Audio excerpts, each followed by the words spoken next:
What does it mean to learn deeply? To learn deeply means to learn English to the point where speaking and understanding are automatic. Often people know a lot of English grammar and vocabulary, but they don't know it deeply.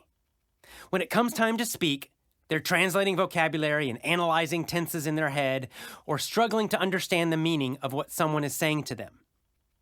Deep learning means repeating what you have learned again and again. This might feel very different from the way you learned in school. Most schools have a lot of pressure to move fast. They're always pushing the students to learn more grammar or a certain number of new words every week. The teachers rely primarily on textbooks and try to finish them on schedule. The problem for students is that you learn a lot of stuff, but then you forget it. Or you remember the basic idea, but you can't use it. To better understand deep learning, once again, let's look at the world of sports. Imagine, for example, a professional golfer. How does a professional golfer master the game and continue to improve? The most important skill for a golfer to master is their swing. A professional will practice their swing 500 times a day or more every day. A good golfer never says, "Okay, I already know how to swing, so now I need to do something else." Golfers understand that the best way to master the game is to master a few fundamental skills.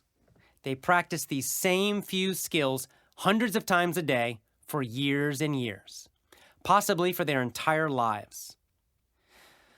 Unfortunately, many English learners fail to understand the importance of deep learning. In my English class, I frequently spend a long time repeating and reviewing the most common and most useful language.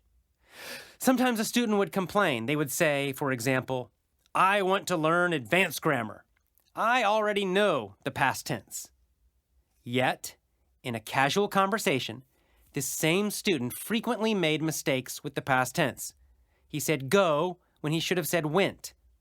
He didn't understand the difference between knowledge and skill. Remember, knowledge is something you analyze and think about. Skill is something you do. Knowing the past tense is useless. You must be able to use the past tense instantly and automatically in real conversations. You need English skill, not English knowledge. If this sounds familiar, don't despair. You can move much closer to your goal of speaking excellent English simply by adjusting the way you learn. You just need to slow down and repeat everything you learn again and again. After you've learned the vocabulary, keep listening. Because knowing the vocabulary means that you can take the test and say the meaning. But when you hear it, do you instantly understand it? Can you use it quickly, easily, and automatically?